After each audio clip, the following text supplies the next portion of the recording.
Hello, good evening. Happy Wednesday, everyone. Hey, Queen Carrie, awesome to see you again. Welcome. Welcome all, one and all, whenever you find this. Yeah, I hope you had a wonderful full moon. Man, it was just a gorgeous big old moon in Virgo, and I hope it was good for you. It was a good time to release the old. Yeah, it's a good time for that. So, today we are getting back into the mythical origin of the Egyptian temple by E.A.E. Reymond. And tonight we're going into chapter 10, which is entitled The Payland and Its Development. So here we go.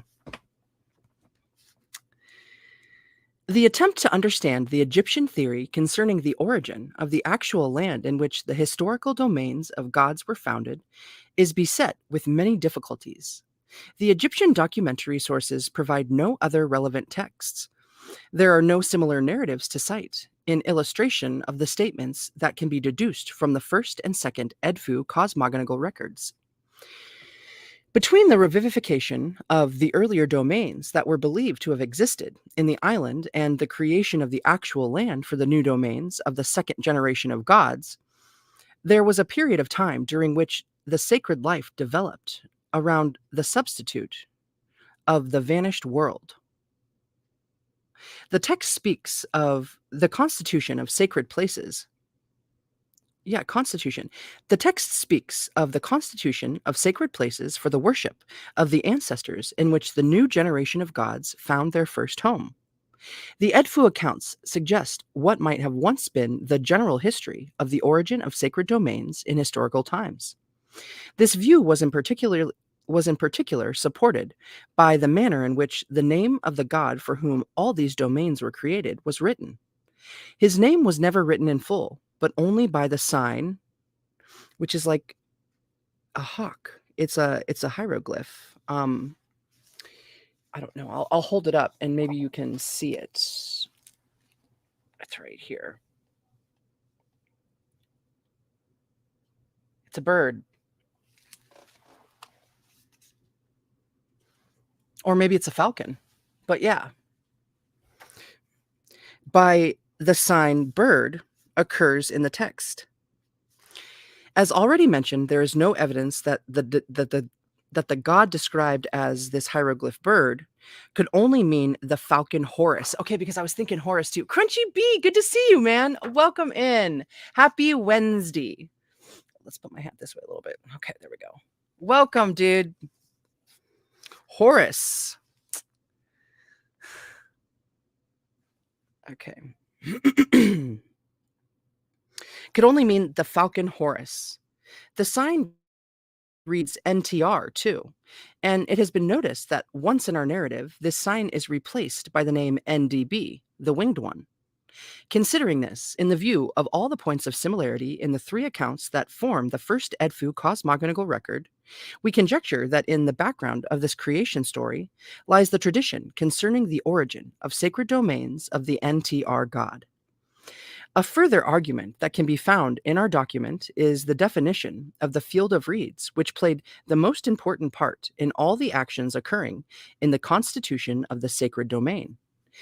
We can cite an instance showing the name of the field written in full, WTST-NTR. This evidence, though of a later date, is significant, for it confirms that the Egyptians interpreted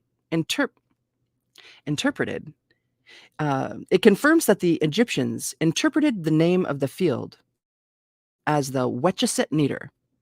It is inherently possible that the successor of the earth god was conceived as a divine being in the form of a bird, and that originally he was also a nameless god, and that for this reason he was described only as the winged one.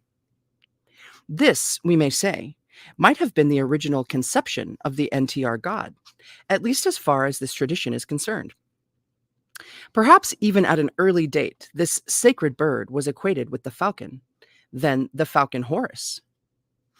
In the tradition concerning the Jeba in Wetcheset Neter, was familiar to several cultist places and consequently might have been modified and associated with other beliefs can be seen in the explanations of the meaning of the name Jeba, which is capital D and then capital D then Jeba.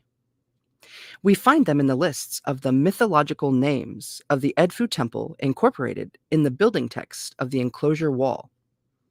These are summaries of traditions which were attached to the name Jeba. We read in the first instance of the Jeba created by the Shebtu. Then the text alludes to the Jeba in which the evildoer was punished. The third entry refers to the Jeba in which Horus protected the relic of his father. There is therefore illustrative evidence that the myth about the primeval Jeba was only associated with the myth of Horus, son of Osiris. I wonder if that's supposed to be plural. With the myth of Horus's son of Osiris at the somewhat later date. Supposing that the Edfu text reflects the stages in which the original myth about the Jeba was taken over from one place to another and consequently modified under the influence of local beliefs, we see here additional support for the theory that the Jeba was originally a place sacred to an NTR god represented in his primary appearance as a bird. This suggestion accords with the title of the sacred book in which the myth seems to have been recorded first. The origin of the Jeba was an event of the time of the early primeval ones. Further evidence of this interpretation can be found in a ritual text at Edfu telling us that the Egyptians linked the early part of the history of Wetjeset Neder with the belief in the sanctified god who came into being at the first occasion. In view of these hints, we incline to the opinion that the Edfu cosmogonical record reveal a tradition of a cultist place, which was earlier than the time in which the cult of the falcon or of the falcon Horus was constituted.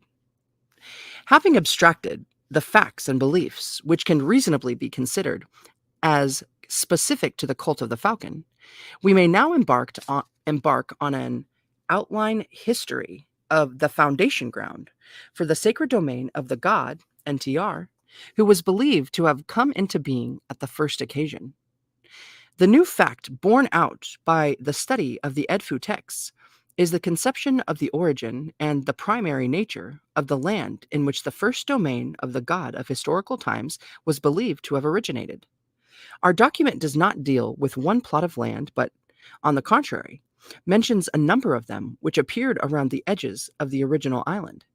These lands are said to have emerged gradually, one by one, on the surface of the primeval waters. Each of them was recorded, or rather, each of them was regarded as representing a definite terrestrial unit, which, in our document, is described by the term P parenthesis Y. It's like a little parenthesis, so pi. We are told that in all these pi lands, the sacred domains of the falcon were founded. Our text does not mention a god, a high supernatural power, who would issue a command with the view to affecting the foundation of the domains of the falcon. It seems to us most likely that the creators of the earth, the Shebtu, were believed to be the founders of falcon's primeval domains. The Edfu accounts permit us to gain a fairly clear idea of all the phases of the history of the Pi lands that evolved on the marginal land of the domain of the creator and were, in all probability, subsidiary to it in the first phase of their existence. The word pi, or p parenthesis y, is known to us in the main from the Edfu texts, but it would be wrong to think that its use in describing the essential unit in the constitution of a sacred domain was a tradition confined to Edfu. This may be shown by reference to the Karnak myth of creation. A Payland is said to have originated after the creator dried up the water around his place of origin. From such a land, he seemed to have created the world in general. Then he constituted his domain in it. Another allusion to a Payland, being again the essential unit in the constitution of a sacred domain, can be found in the inscriptions of the temple at Philae. Philae. Why do I always feel like that's how you say it, but Philae. Philae. Philae. Philae. Something's like vibrating over here.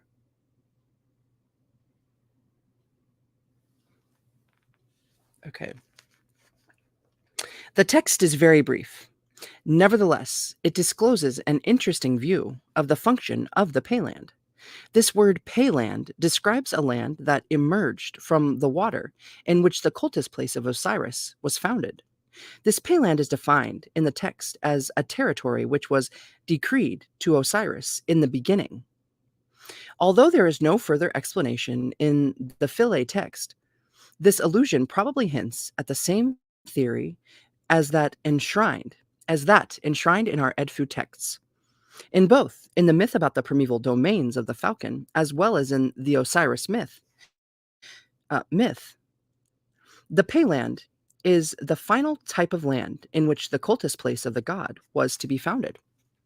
Hey, Your Highness, good to see you. Awesome, welcome in. Thank you. At the etymology of the word P apostrophe Y, or no, P parenthesis Y, the etymology of the word pi remains unsolved. We know only that, apart from its occurrence in quotations made in the later religious text, this word occurs in administrative documents of New Kingdom.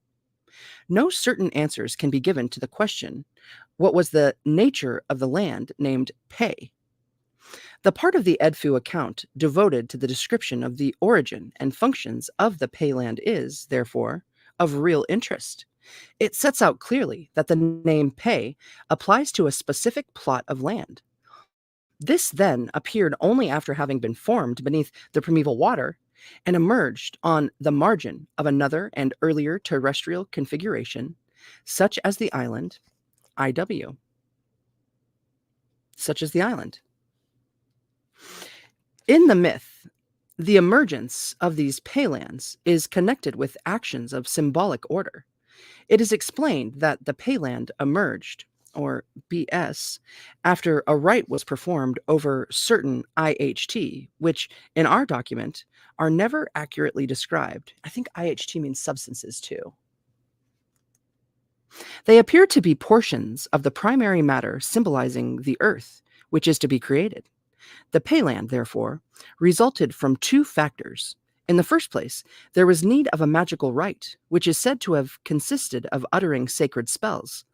This was followed by the adoration of the arm, which we suppose to be the concrete shape of the elementary creative power. These rites performed over the IHT, substances, were believed to have caused the receding of the water from the edges of the island. It was in this way that the actual land of the future sacred domain came in sight. From the description preserved in our document, the Pi was originally, or Pe, was originally a plot of irrigated land, which was believed to have appeared at a definite moment of development by virtue of the activities of supernatural powers. Excuse me. That the payland might have been conceived to be a mere plot of land appears possible if we recall the beginning of our creation story. This alludes to some IHW, or fields, which are said to have been near the island, but hidden beneath the waters. These IHW fields seem to have been in the same places as those in which the paylands emerged thereafter. It may therefore be conjectured that the paylands were marginal fields of a somewhat more solid piece of land. For the god NTR, this payland represented the primary extent of his domain in which his first cultus place was to be founded thereafter, and which became the center of the subsequent development of the sacred area. The Edfu account makes it clear that the god's realm was not represented by one single payland, but that, on the contrary, his realm was constituted by several lands of this type.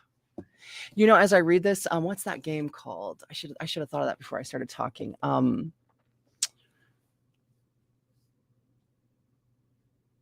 I'll try. There's this board game that you can play, Catan. Settlers of Catan. I keep seeing like these paylands emerging like little like I don't know, six-sided discs that you would place for your next land.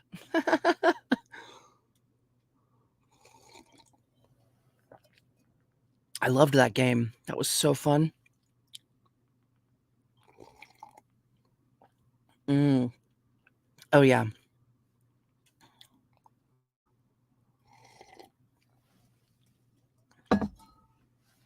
Okay, Hair, get back down there.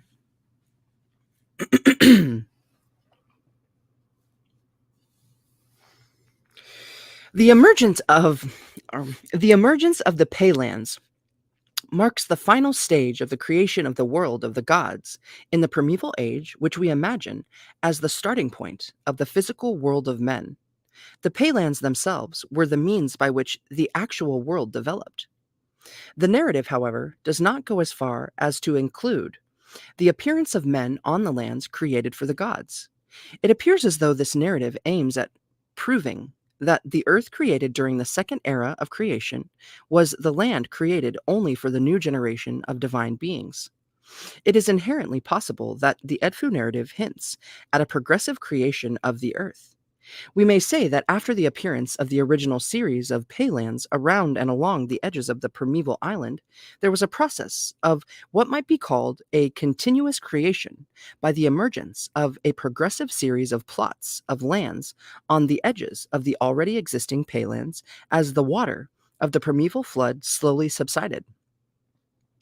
As has already been pointed out above, the claim of this doctrine of creation is not to describe the organic process of creating the substance of the earth, but it is quite evident that its main concern was to interpret the manner in which the surface of the world was constituted. The Hermopolitan creation doctrine teaches that the surface was created by the activity of solar energy. In the theory implicit in the Edfu records, this was the outcome of a magical rite of creation. The Paylands were thus the realm of the NTRW gods, who are represented as tangible deities and who were believed to have succeeded the P squiggly WTYW, or the primeval ones, in the rulership over the world of the primeval age.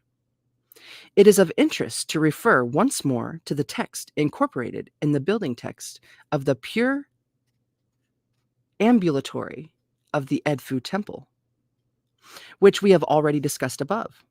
This text gives us a clear proof that the Egyptians believed in a succession of several divine generations. Our main source suggests that it was believed that the appearance of each new generation of gods was connected with the emergence of new plots of lands, which meant the increase in size of the original plot of land in which the Creator dwelt first, and which became the home of the new generation of gods. It will be noticed that in these accounts, the origin of the new generation of gods is never described. Their appearance is simply mentioned as being concomitant. Damn it, we just looked up how to say that.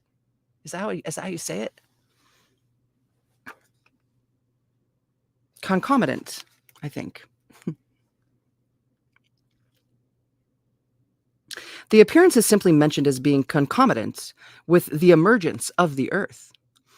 To illustrate this view, we can refer to a series of descriptions in our Edfu records telling us about the appearance of a deity or of a group of deities who were unknown to the preceding episodes of creation, but who entered on the scene at the moment when the original island was found, increased in size. Simultaneously with the emergence of the primeval mound, the protector god and the god of the temple entered the domain of the Wetchesset Neter. After the enclosure of the place of the throne was erected, the builder gods then arose within the island. In the final stage of the history of this creation, there appeared the crew of the falcon on the scene of the Payland. The Edfu account preserves a detailed description of the way in which a freshly created land was believed to be made into a sacred domain. We can rightly claim that in this respect, the Edfu sources furnish the sole evidence in the present state of our knowledge. No description is given of special rites performed by the creators through which the newly created land would be consecrated so that a foundation of a sacred domain could be effected there. On the contrary, the account seems to be concerned with what proves to be the sacred nature of the payland. This was the action WTS-NTR. In other words, the moment when the falcon was uplifted. The Egyptians apparently believed that at any place where the god represented by the falcon in our myth arrived, he was subsequently uplifted by a stalk of reed or a tree. There was a there was the very site in which this cultist place should be created. While outlining the era of the creation of the falcon's domains, we described this episode and we said that this act was exactly the procedure through which the original island was revivified. Since the narrative does not mention any other rite which might accompany this WTS-NTR action, or the uplifting of the god, right? No, the falcon was uplifted. So, yeah, the Egyptians doubtless believed that there was only one act by virtue of which a freshly emerged land acquired the nature of a sacred land. The fact that an episode special to a land having funerary associations is described as the starting point in the life of the Payland seems to indicate that there was most probably a close resemblance between the original nature of the island and that of the Payland. Consequently, the Payland was conceived of as being a sacred land prior to its emergence. The uplifting of the god was then a mere manifestation of the sacred nature of the land that was brought out of noon by a magical rite of creation, and this uplifting proved that the genuine sacred nature of the new piece of land was restored. On two occasions only is a somewhat more detailed account given of the development subsequent to the initial act of uplifting. This is the history of the Payland of Wetchesset and Jeba that was believed to have been created from the place of the throne. These two accounts show a striking resemblance in the interpretation of the events which were believed to have come to pass in the Paylands. It is precisely this that suggests that the beginnings of any Payland listed in our sources might have been explained in the same way. This is, of course, largely a theory. No document referring to the early history of all the other Paylands known from the Edfu records has been preserved. In discussing the creation of the Payland of Wetchesset, we have seen that after all the divine beings entered the newly created land, they proceeded to a place within the Payland which seems to have been given a special significance, and which is described in our document as the BWHBBT, the place of the primeval water. This place of the primeval water has every appearance of being the center of the Payland, though it was on its marginal part and was most probably regarded as the most sacred part of the Payland because the perch, as the first seat of the falcon, was erected there. The two accounts do not mention that a resting place of another type would be erected in the new sacred land, such as, for instance, the HWT, or mansion, or that a tree, like the willow, would be used in the Payland for this purpose. We incline to the opinion that in any place sacred to the falcon, the slip of reed represented the original type of his resting place and was, consequently, in all the Paylands, the essential step in the foundation of his domain. The BWHBBT, with the perch, shows the falcon's domain in its primary appearance. This picture indicates that the falcon's domains were believed to reflect, in the early stage of their existence, the aspect of the homeland of the primeval ones. It follows that not only was the choice of the ground for this first domain in the Payland determined by the conditions in the original island, but also the physical aspect was likened to the place of worship of the ancestors. Unlike the situation in the original domain in the island, the sacred places created in the Paylands seem to have been provided with sacred symbols or images which are said to have been brought from the BWHNM. These were three. We imagine that they were used in protecting symbols of the earliest type of the god's resting place in an open field. They were probably displayed around the perch to mark out that the place was sacred or to intimate who was the lord of that part of the land. These symbols might have eventually been placed on the boundary of the BWHBBT. It makes me think of like crop circles and things like that.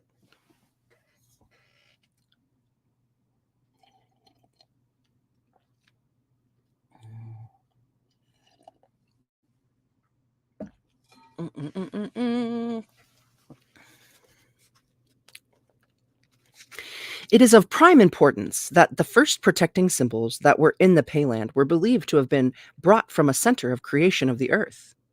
We see here points of contact with the creation of the means of protection in the enclosure of the Earthmaker, where tannin made from staffs the protecting emblems of the god. It looks as though it was believed that only the power which created the terrestrial substances could ensure the safety of the god in this new home. Excuse me. In addition to these symbols, there might have been also displayed in the BWHBBT the image of one of the ancestor gods. What's that one? What does that mean again? The place of the primeval water. In both documents, a brief allusion is made to the header her and the divine of heart as being present in situ. On the other hand, however, the narrative does not say that at the stage of history, an enclosure resembling the SBHT or the fence that were made in the field of the ancestors would be erected around the perch within the Payland. The first sacred place that was made in the BWHBBT may be imagined as the muddy area at the water's edge in which there was nothing more than the support of the god and a small number of protecting symbols. There the god was believed to have lived first in the company of the creators of the earth. It must be remembered that his companions were the divine beings who constituted the means of his protection. The Shebtu, after they created the land for the domain and erected the resting place, completed the last phase of the constitution of the domain. It is worthy of note that in the land that derived from the island of creation, Tannin's progeny are the divine beings who were primarily responsible for the safety of the falcon. The Payland seems to be the region in which the successor of the creator settled down in the company of some divine beings who, unknown to the earlier stages of this history, are described as the crew of the falcon. The origin of this crew is not explained in the text, nor is any description given of their appearance. This fact accords with what has already been said, that nowhere is there any allusion to the origin of the gods who acted in this drama of creation or for whom the lands were created. This circumstance confirms our opinion that the sole concern of this myth is to interpret in a direct and continuous line the origin of the earth and its intimate offspring. Since the first allusion to the crew is made in connection with the origin of the Payland of Wetchesset-Neder, it is tempting to suggest that the crew consisted of the divine beings who appeared on the scene at that time or were brought out of noon simultaneously with the Payland. If this surmise be correct, we have here another indication to demonstrate the Egyptian theory that as soon as a new shape of land was created, a new divine generation was brought into existence. This then formed the company of the god, the lord of the Payland, in his new home. Nothing is told of the manner in which the falcon came to be the lord of the Payland. The accounts of the history of the Paylands, Wetchesset-Neder and Jeba, do not allude to the episode of consorting between the flying Ba and the falcon, which, which is known from the history of the original domain. Which is known from the history of the original domain of Wetchesset-Neder, and by virtue of which the falcon was equated with the creator. The consequence of this episode was that the falcon assumed the function of the ruler of the island. It may therefore be surmised that the falcon, having once acquired this capacity, was then able to become the ruler of any land which evolved from the domain of the creator. His overlordship over the Paylands would consequently be natural and derived from his right of succession. The fact that in the original domain of Wetchesatneder, an act of creation is said to follow this mythic episode of consorting may accord with this hypothesis. It would follow that the Payland could only be created after its apparent ruler was in existence. It is, however, of interest to mention that after the falcon was uplifted by the perch within the Payland, he was greeted by the creators, the Shebtu, in the first place. Then followed a silent rite. Further acclamations and offerings were presented. Thereafter, the place, or BW, was declared as the falcon's property. This episode does not occur among the ceremonies connected with the restoration of the original Wetchesatneder. It would follow that this solemn act referred exclusively to the actual situation in the Payland. It seems most likely that the word BW place describes here the ground in which the perch stood. After that BW place was consecrated, there was a need of yet another sacred act through which the Lord of the Perch was enabled to enter definitely into possession of the ground of the perch.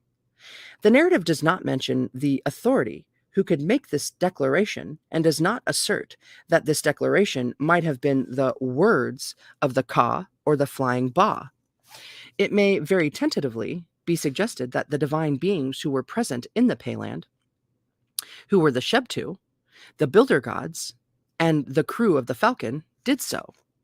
One may recall a scene from the creation of the Paylands, which departed from the former domain of the Pian god. The Shebtu, after they have created the lands by reciting sacred spells, stated, quote, "Do not come into this place," end quote. We suspect that in this way they addressed the falcon resting on the original perch, and that this exclamation was the reason why the falcon left the ancestral territory and entered into the land created for him. It would seem that the divine beings who formed the gods' company were believed to foretell the decisive moments in the development of the sacred life. A similar situation can be found at the end of the description of the origin of the Payland of Wetchesatneder. This indicates that the falcon, while resting on his perch, was acclaimed by the crew in an act which looks like being an act of recognition of his overlordship.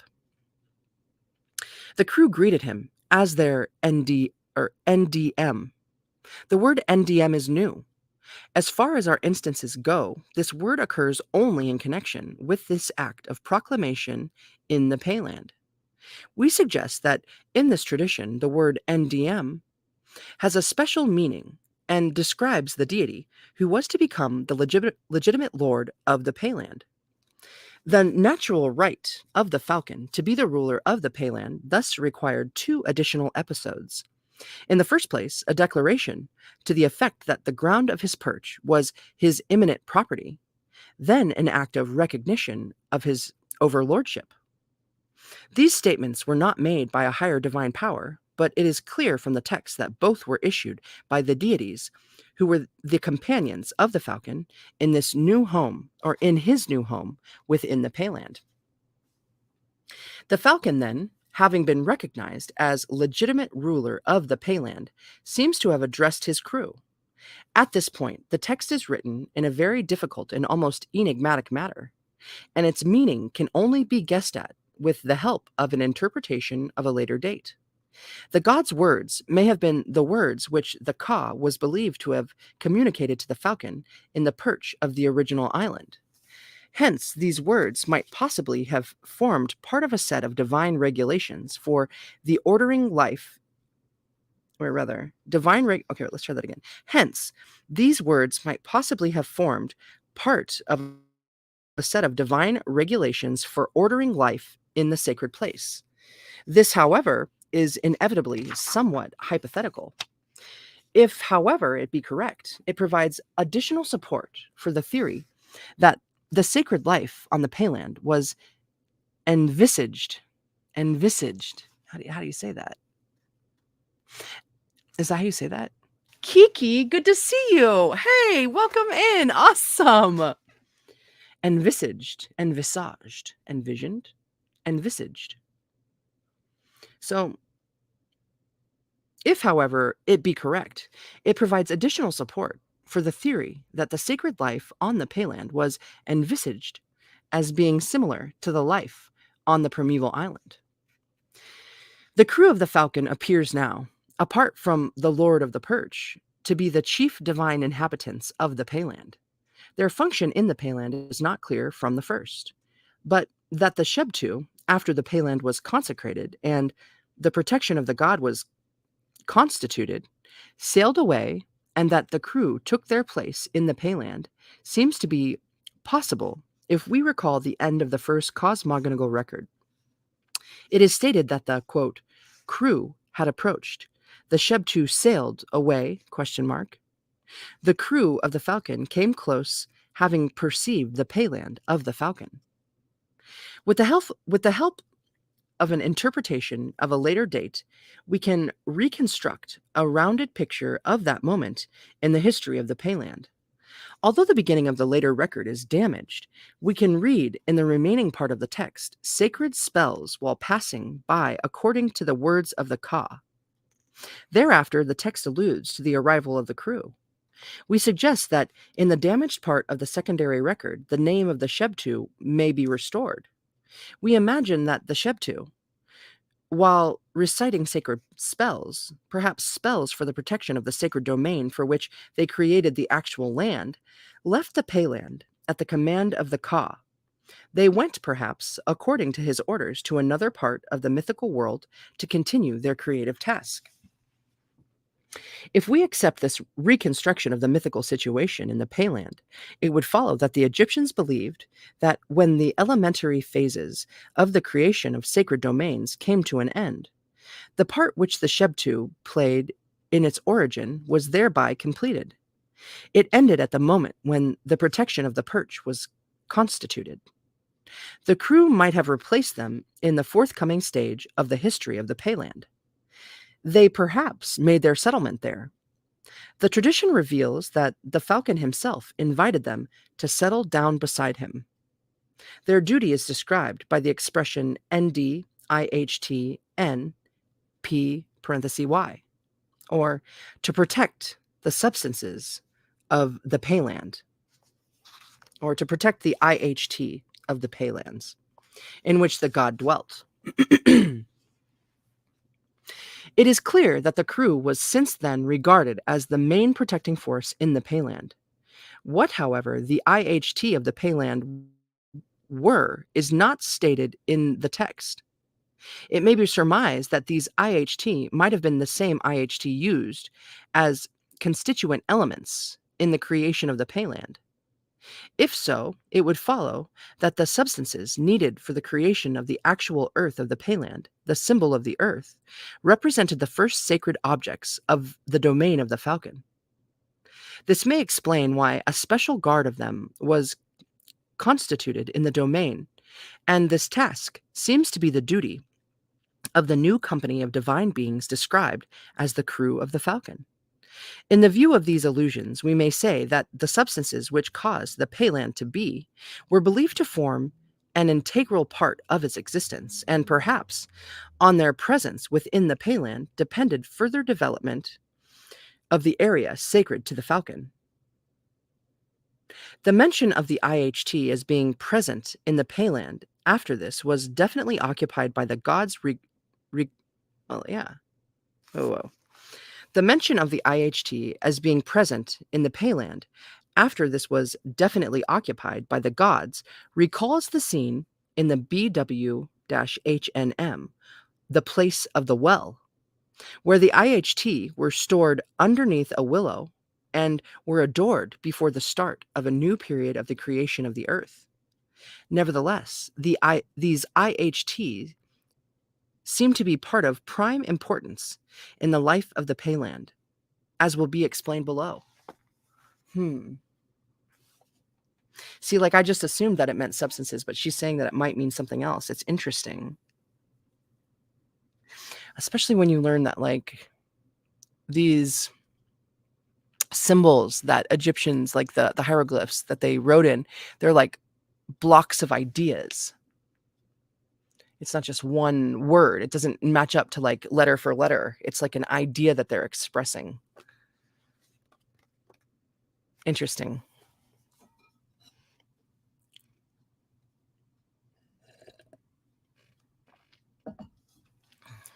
It is likely that after the initial phases of the foundation of the Falcon's settlement, there developed in these paylands a new type of place of worship.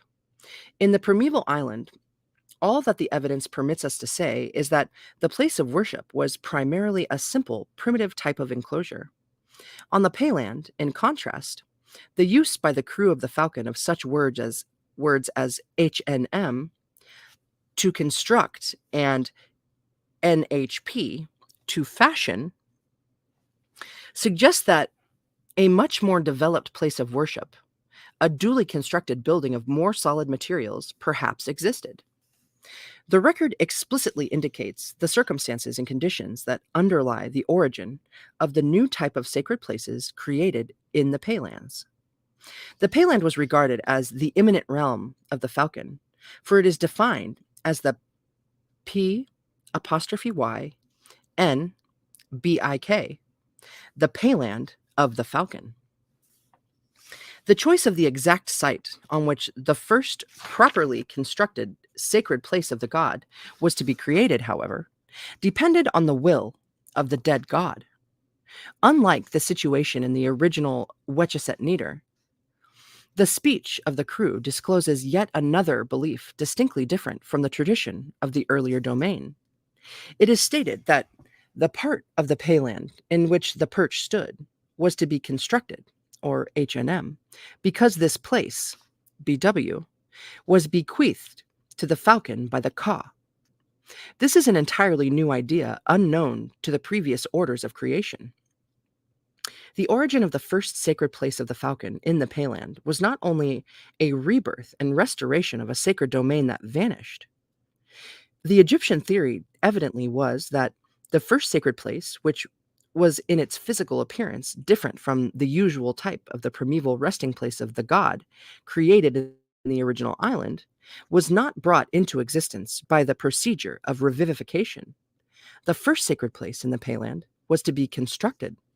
This domain was believed to have originated on grounds which were decreed in bequest to the god at the beginning of the world by the Ka, who was in fact an earth god. Unique as the Edfu evidence is, we do not doubt that our documents disclose a genuine tradition concerning the essential nature of the original sites on which the later historical domains evolved. The belief in the Ka, too, is a new fact. Evidently, our records intimate the view that this belief was familiar to several sacred places of a remote date. The divine being described as the Ka might have been regarded as the founder of the original Egyptian domains. We may think of a part of it.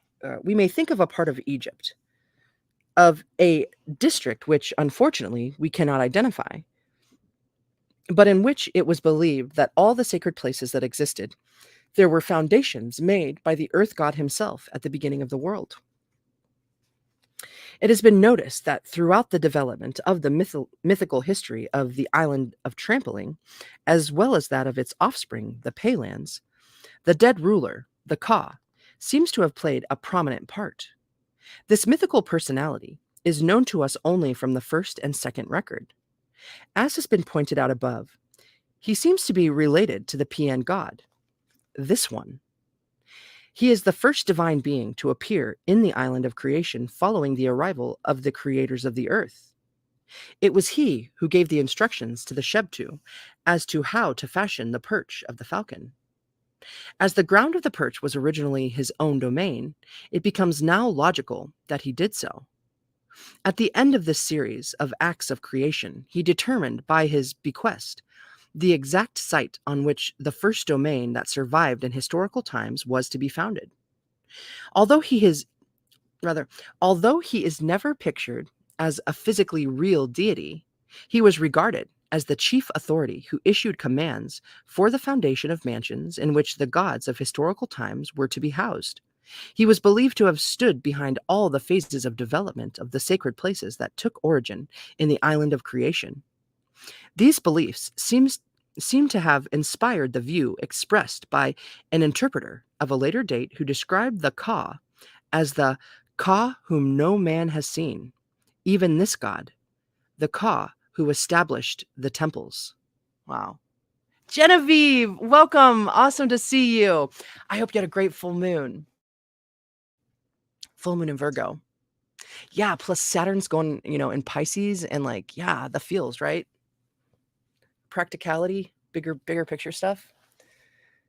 I'm glad that I took the last couple days off from YouTube. It was just nice to bask in the energy, and plus my cousin, who cut his thumb real bad, he's back to work. I'm finally back to my schedule too, which is like a real thankful thing. And dang, it's good to see you guys. I love yous.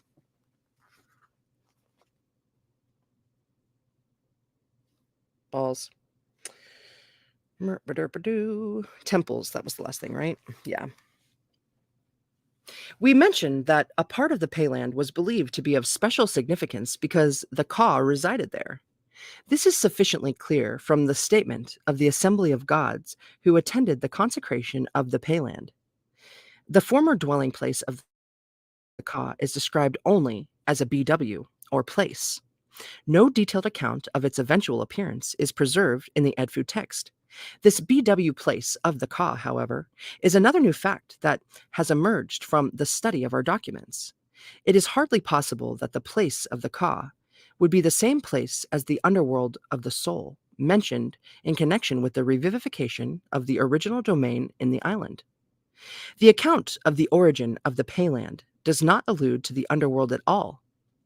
On the other hand, if we recall once again the beginning of the first record telling us that the Ka revealed himself after the reeds were removed on the marginal land of the island, it will follow that the original realm of the Ka was not believed to be on the island itself, but nearby, perhaps beneath the primeval waters, at the moment when the new period of the creation dawned.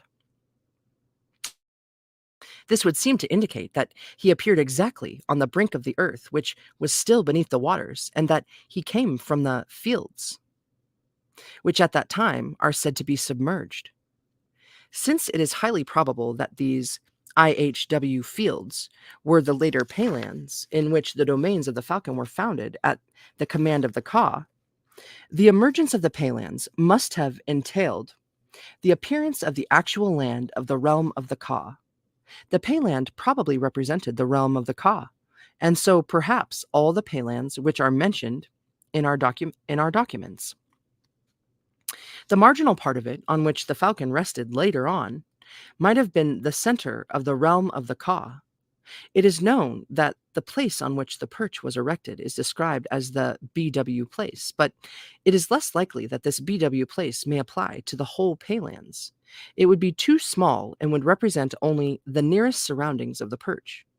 It seems to us more likely that the BW place describes the ground of the former dwelling place of the Ka. Further arguments in favor of this interpretation can be seen in the allusions to the place of the DD pillar already known from the account of the origin of the Payland of Wetchesset Nieder. The narrative concerning the origin of the Payland of Jeba, too, speaks differently of the DD pillar of the Ka, at the front of which a ceremony of adoration was performed before the perch of the Falcon was erected. Its purpose was, most probably, to restore the sacred nature of the place so that the perch could be planted. The following order of actions makes it clear that only on the marginal land of the Payland recurred what once came to pass in the original domain of the island. We have here once again the DD pillar as the resting place of a defunct deity who determines what was the most sacred part of the Payland, which was to be used as the foundation ground for a new domain. Hence, the origin of the first domain of the NTR god, here the Falcon, in the Payland was determined by the same beliefs, specifically by the tradition of what once had existed but had died. The first domain to be created in the new land, therefore, is nothing more than the recreation of a vanished sacred place and was physically equal to the ancestral sacred place. The obvious affinities which we can notice in the two accounts prove that all the episodes which happened in the Paylands of the Falcon were derived from the acts of creation which once occurred in the original island. We may here recall the text already quoted from the Philae inscriptions, telling us that the place of the cult of Osiris in the Payland was decreed to him at the beginning of the world. The power which did so is not mentioned in Philae texts, but we cannot deny the similarity of thought in both instances. We can conclude that there was a belief in the divine power who assigned to the gods the final site of their permanent home. Oh, BT dubs, I learned that Thebes is also in Egypt. It's not just in Greece, it's like two different places. And that it was the capital of ancient Egypt, and it spanned over both sides of the Nile River. Isn't that something?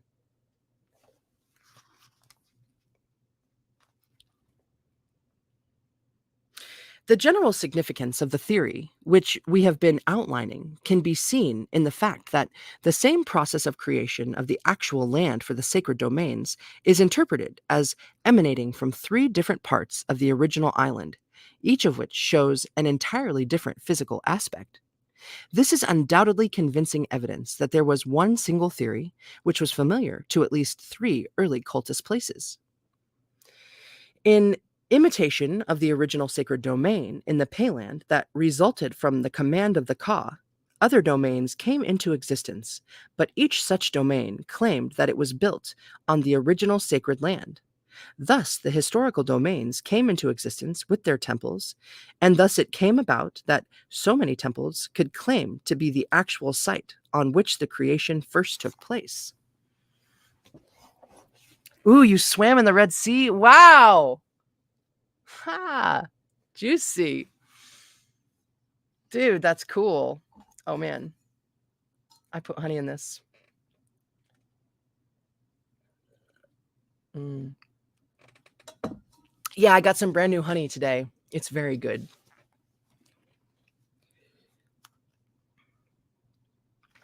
At Edfu, for instance, the Payland was sacred to the falcon Horus, and the sacred domain of Horus was considered as the first to have been created when the original island was brought to a new life. The historical temple at Edfu is therefore the first temple that was built on the original Payland. It was, in the Egyptian belief, the Messen in the Golden Payland. Mesenti. I always hear Dwayne Johnson, or wait. Yeah, right? The Rock,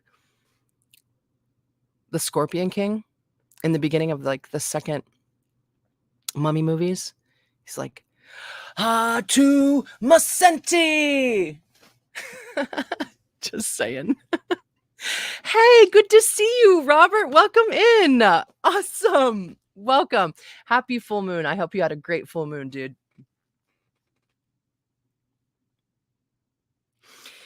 It has been noticed how strongly pronounced in this creation theory is the association of the creation with death and decay.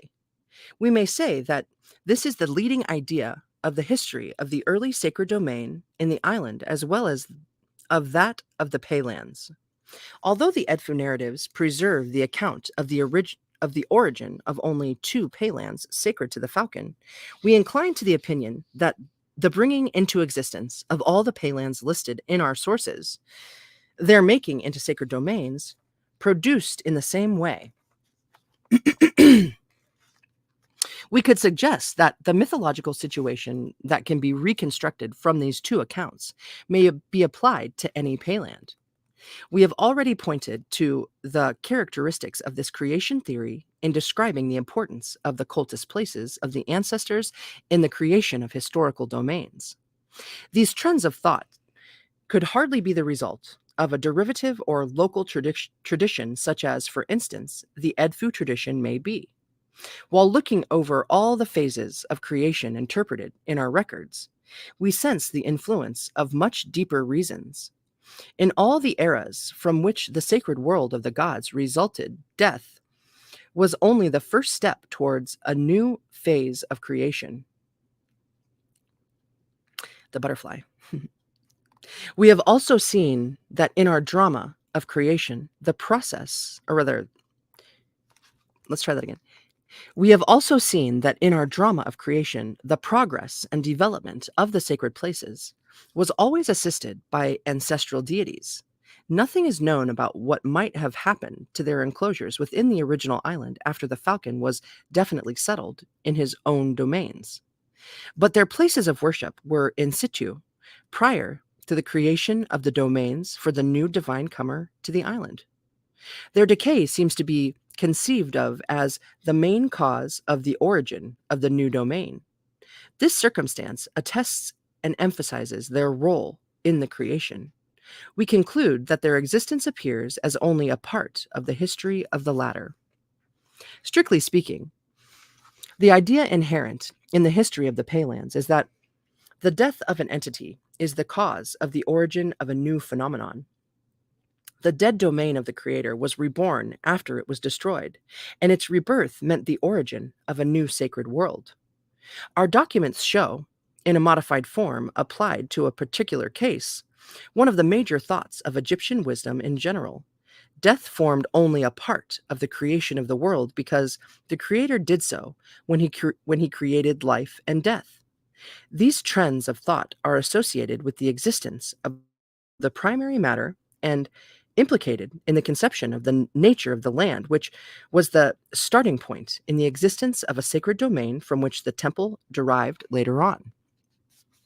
These thoughts, therefore, underlie the origin of sacred domains and their temples. In all the stages of history of the island of Trampling, and in the initial phase of the history of its adjacent plots, the divine beings called Shebtu are those who are primarily responsible for any action of creation which came to pass there.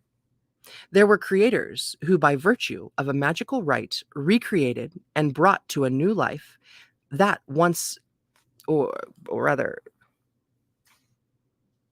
let's try again. They were creators who, by virtue of a magical rite, recreated and brought to a new life what once had existed and had vanished. In a separate study, we attempted to interpret the nature of these creators. It emerged that these Shebtu were creators who affected the creation of the world by transforming the substances. They seem to have been concerned with the creation of the lands for the sacred places. It was they, the first inhabitants of the island of Trampling, at the dawn of its second era, who recreated the domain of the Pian god and that of the Earth Mother, or Earth Maker. It was they who created the lands for the domains of the successor of the Creator and the successor of the Ka. They made them similar to the former sacred world. When fashioning the seat of the god in the Payland, the Shebtu repeated the same creative act which they performed first in the island. They were, in fact, creators of the places of worship of the ancestors. In the execution of the creation, however, the Shebtu seem to have been subjects of a higher power. The power of fashioning NHP was conferred on them by the god of the temple. Their work was carried out according to the commands of the Ka, for it was the Ka who instructed them in the manner of fashioning the Jeba perch. The place of the throne only was recreated by order of Tannin. The facts suggest, though our sources do not clearly say so, that the Shebtu may also have been considered as responsible for the building of the enclosures in the original island. The resurrection of the island of Trampling and the creation of the Paylands of the Falcon appears to be the main part of their activities, but surely not the sole one. An Edfu text discloses a tradition, completely unknown elsewhere, that the Shebtu, after having created the domains of the Falcon, left the island of Trampling. They were believed to have sailed to another part of the primeval world in which they created Heracleopolis. No detailed account of their activities in that region has come down to us. Hey, that was chapter 10. Okay, let's get into 11. The secondary paylands. The situation in the paylands in which the primeval sacred domains of the falcon were founded first, and all the traditions connected with those domains, or these domains, are to be considered as solely applying to the lands which evolved in the vicinity of the realm of the Creator. The narrative proceeds then to allude to an event which has every appearance of being yet another action of creation, only performed under different circumstances. It seems that after the falcon was established on the grounds of the former domain of the Ka, other sacred places came into existence. These eventually might have also been the Paylands, but evidently they were subsidiary to the already existing sacred domains of the falcon. It would seem that during the following stage in the history of the primeval domains of the falcon, the scene was removed to another part of the island of Trampling. A PHWI-W little parenthesis RT WRT is mentioned at the beginning of this part of the narrative. The interpretation of this name meets with difficulties, for no parallel can be quoted in our sources. Theoretically, if we assume that there might be a connection between this Waret and the Waret mentioned at the beginning of this story, it would follow that now the development of events leads us to the opposite side of the island. Indeed, we can quote evidence that in the tradition of a later date, the area to which the paylands of Wetchesset Neder and that of Jeba belonged was regarded as the WRTHNTY, the foreland of the Waret. It may therefore be suggested, with all due reserve, that this part of the myth may describe what was believed to have happened in the hinterland of the Waret. The occurrence of the word HPR, to come into being, makes it clear that we have here a series of sacred places which were to be created in the hinterland of the Waret. If we agree that the order of the actions of creation, as it is recorded in the Edfu account, yields their chronological order, it is evident that the events on the hinterland of the Waret were believed to be of a later date than the origin of the domains of the falcon on the grounds of the Ka. The result of this ultimate act of creation was the origin of a sacred domain described as IWNSNI, or Island of Fury. The way in which the Island of Fury was brought into existence is not recorded in the text, nor is there any mention of the creators who did so. No relevant text can be cited to confirm that the Shebtu acted there, and that they perhaps repeated the acts of creation which they performed on the other side of the primeval island. The real nature of this Island of Fury is not clear. We suppose that there might be a link with the Island of Trampling, but exactly what connection it had with the latter is problematic. Theoretically, there appear to be two possibilities. Either it was another name of the Island of Trampling, or it was a payland that was created on the other side of the Island of Trampling. In connection with the second hypothesis, it should be pointed out that, on occasion, the payland could be called Island, or IW, and that one of the lists of the primeval paylands bears the name Island of Rey, IWR, little apostrophe, the Island of Rey, and is connected with the payland named the Didi Pillar of the Earth. The Pillar of the Earth.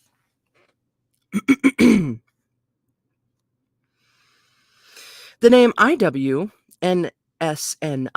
Island of Fury, however, occurs only once in our document and is not included in the main list of the paylands on the first record. This seems to be another argument in support of our hypothesis that the following narrative describes a new episode of creation which was performed from the Island of Trampling. Ooh, excuse me. Supposing that this might have been the Egyptian idea, we might infer that the mythical history of the primeval domains of the falcon involved yet another act of creation of the earth, which can reasonably be described as the origin of the secondary paylands. These, eventually, might have been subsidiary to the falcon's domain in the Wetchesset Neder and Jeba. The beginning of this record does not tell us who was the deity for whom all these domains were created.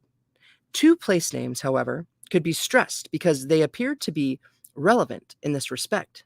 The names Mahor and Hotep Tannen can be taken as a clear evidence that both the falcon and Tannen,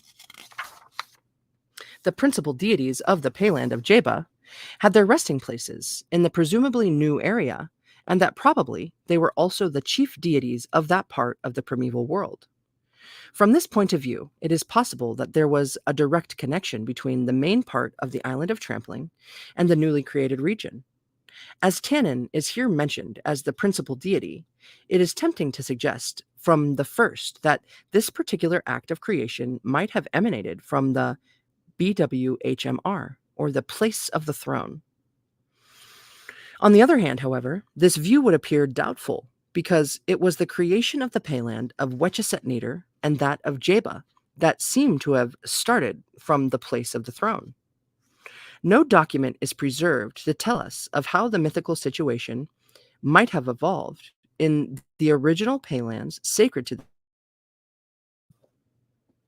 balls. I wonder if you guys kept power. Well, my screen went black.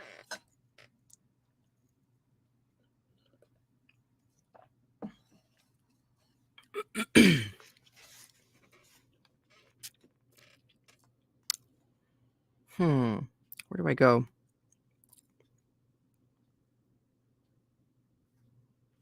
So,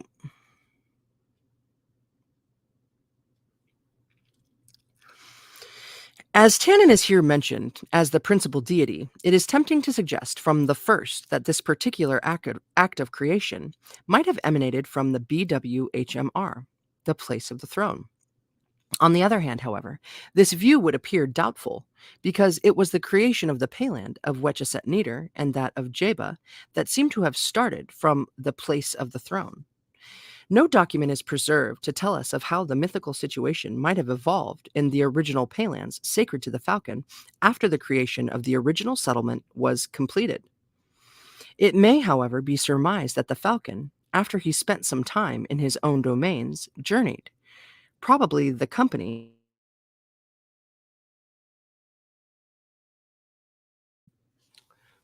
There are pearls, dude. My screen keeps going black. It says I've got 1 bar of connectivity. Bummer. Is it getting all choppy? Are you guys keeping my... I wonder. Do I start at the beginning of that paragraph? I will again. I will. No document is preserved to tell us of how the mythical situation may have evolved in the original Paylands sacred to the falcon after the creation of the original settlement was completed. It may, however, be surmised that the falcon, after he spent some time in his own domains, journeyed. Probably the company, including Tannen and the deities who constructed his first enclosure, followed him. Their journey perhaps led to the hinterland of the island, which we imagine might have been unoccupied at that time. The hypothesis that the falcon and Tannen were believed to undertake a journey through the primeval Wawret seems to receive some support from the beginning of the third Edfu record. Allusion is made to the SMD, or wandering, of a company of gods. Who exactly the members of the divine company are is not stated in the text. We venture to suggest that, in this context, the word PSDT may describe the company of the deities from the original Paylands of the falcon. This company does not explain to whom the suffix SN refers, since, however, Tannen and the falcon seem to be the leading personalities in this episode, it is possible that the suffix .sn refers to them. If so, Tannen and the falcon traveled from the Payland of Jeba ahead of the company of the creators through the primeval region. Perhaps it was believed that in any place in which they settled, they founded new sacred domains. And these sacred domains might have been the ones named at the end of the second Edfu narrative. Among these names, Mahor and Hotep Tannen are significant for they can be linked with the previous situation in the Paylands, as well as with the following development. The Edfu record does not preserve a detailed picture of the acts of creation which might have occurred in the hinterland. But this does not necessarily mean that the original version of this sacred book did not include a detailed account of all that happened in the hinterland. That lands for sacred domains were believed to have been created in that part of the primeval world is highly probable. It is also of interest that we read in the beginning of the third record the name NDM, or Lord. It is known that this name was the title of the falcon, after he had been proclaimed Lord of the original Paylands. In this very point, there is probably an allusion to the situation which had occurred in the original Paylands. Although the occurrence of the word NDM is a fragile argument, it tempts one to consider it as a supplementary indication to support our hypothesis that the situation described in a concise manner hints at yet another phase of creation of the Paylands for the falcon and at another episode of proclaiming him Lord of these Paylands. Although we cannot cite any precise textual evidence, we may imagine that these secondary Paylands might also have been created by virtue of SWIHT T squiggly action, and that, on the whole, there was only repeated the order of creation which is well known as emanating from the original island. But the text says nothing in their respect, and speculation is vain. If we assume that the falcon was the lord of these Paylands, there also might have been performed an act of recognition of his overlordship, perhaps in the same way as was done in the original Paylands. This brings to mind the allusion of the P little apostrophe YW, the Paylands of Jeba, which we find in the Edfu preamble to the set of the cosmogonical record. Since the origin of one single Payland is interpreted in the main sources, but on the other hand, it is stated that later other sacred domains were created, these might have been the Paylands of Jeba, only briefly referred to in the introduction. It will follow that the history of the primeval domains of the falcon involved yet another phase of the creation, that the Paylands were created as lands subsidiary to those in which the falcon ruled first. We may imagine that each of the original Paylands was surrounded by a number of plots of land in which further sacred places for the falcon were founded. If this interpretation be admissible, yet another meaning of the expression PHWI W little parenthesis RT is possible. It may indicate, in this context, the very end of the terrestrial extent of the original Payland. Consequently, the IWNSNI, or the Island of Fury, would be one of the Paylands subsidiary to the original Payland of Jeba. The Island of Fury seems to have had special significance among the new Paylands of Jeba, since the text speaks only of cultist places which were believed to have been founded in it, including the Mansion of Shooting, Mahor, NBWT, the Mansion of Mystery, the House of Combat, and Hotep Tannen. It is doubtful whether a perch for the falcon would be erected in that region. The narrative does not allude to the eventual fashioning of the seat of the god. It proceeds to give the name of a sacred place which is described as the seat of the two gods. This may be imagined as a joint resting place of Tannen and the falcon, but the text says nothing of its eventual aspect, and we do not know whether it was a sacred place in an open field or a properly constructed enclosure. If we recall that some of the names occurring in the narrative contain the term HWT, mansion, it would seem that the first settlements that were founded in this region were made similar to the mansion of the earth god in the island. Consequently, the HWT mansion would appear to be the first type of resting place that was constructed in the secondary Paylands. The account does not reveal anything more of the history of the sacred places listed, nor does it allude to their eventual fate. What follows is an allusion to the arrival of the gods in a part of the island of Fury, in which was a place of special significance in the development of the sacred life in that region. This place appears to have been connected with a divine being who bears the name IR-IHT and might consequently be the most sacred part of the island of Fury. The sudden appearance of a deity unknown to the earlier history of this primeval world is a little strange. One must, however, bear in mind that the events described at the end of the second and at the beginning of the third record are in the Edfu version presented in a concise form. One cannot judge in all details what connection this IR-IHT might have had with the sacred places in the original Paylands and with those in the secondary Paylands. A suggestion may be sought in the fact that the creation of the original Paylands was the resurrection of the home of the Ka. Although the narration does not state it clearly, we may surmise that perhaps this land of the creation might mean also the restoration of the original homeland of yet another earth god. The secondary Paylands might have been, in their essential nature, the former realm of this IR-IHT. Naturally, no relevant texts can be cited to confirm our deductions from the beginning of the third record. Theoretically, the name IR-IHT may be interpreted as the maker of substances. The occurrence of the word IHT tempts one to suggest that these IHT might describe the substances required in the creation of the Paylands. We may have here an isolated allusion to a tradition unknown elsewhere, in which the creator of the earth was known only as an IR-IHT. But the text says nothing about the appearance of this deity. We imagine that he might have been conceived as an intangible divine being, rather like the Earthmaker, who is connected with the Wetchesset Neter in the second myth.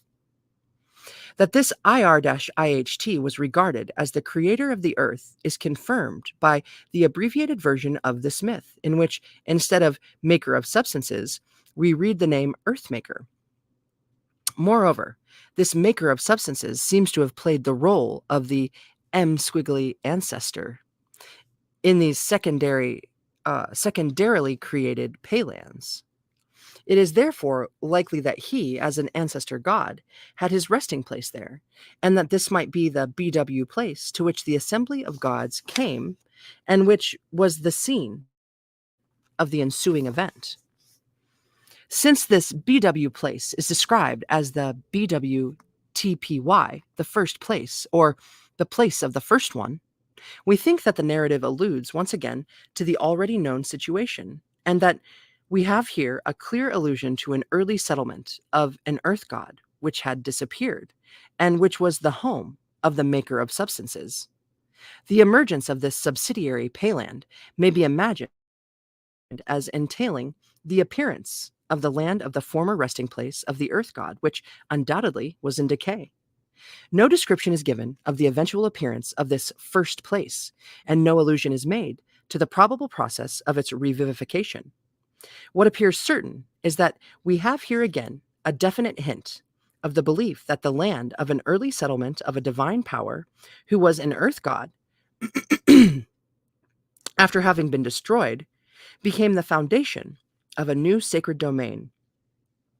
The general situation is admittedly described in a somewhat altered manner, but the choice of the land for the foundation is again determined by a pre-existing resting place of an earth god. Thus, the Egyptian theory concerning the origin of the domains that survived in historical times was that such a domain could originate only in the place in which the creator of the earth first dwelt. We have already pointed out that it is highly probable that the Egyptians believed that the earth was created in 3 successive periods, each phase of creation being in fact a recreation of previously existing grounds that disappeared beneath the primeval waters. Each phase of this long drawn-out process of recreation resulted in the origin of a new sacred domain which, in its primary aspect, was a mere reenactment of what once had existed. In this order of events, we have the revivification of the enclosure of the Earthmaker, the mansion of Isden, Then followed the recreation of the realm of the Ka, which was manifested in the origin of the first series of paylands along and around the edges of the island of creation. At the end, there appeared further paylands which brought to a new life the former homeland of the maker of substances. In the tradition we have been outlining, however, the ancestral nature of the place does not appear to be the only means which made it possible for a new sacred domain to develop there. We find in the description of the following events ideas and facts which are unlike the history of the origin of the Wetchesset Nader and that of Jeba. The narrative seems to be concerned with describing the actual situation when the company of gods of Tannin and the falcon arrived.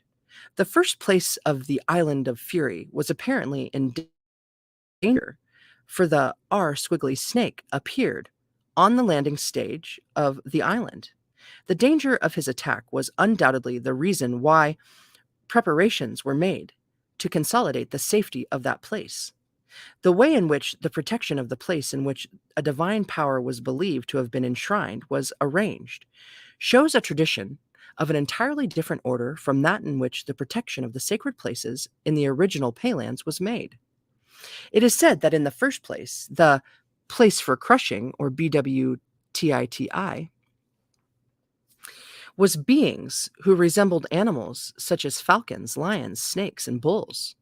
They were sanctified by Tek and Sechet to become the gods' protectors. The whole company was then divided into 4 groups. Each group was placed along one side of the place for crushing.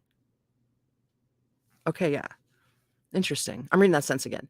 The whole company was then divided into 4 groups. Each group was placed along one side of the place for crushing. In the midst of them, the falcon stood. These 4 groups of protectors seem in their function to have replaced the protector god from the original field of reeds and the 2 staffs of Tannin mentioned in connection with the enclosure of the Earthmaker, for no allusion is made to them in this part of the myth. So wait, falcons, lions, snakes, and bulls. Juicy.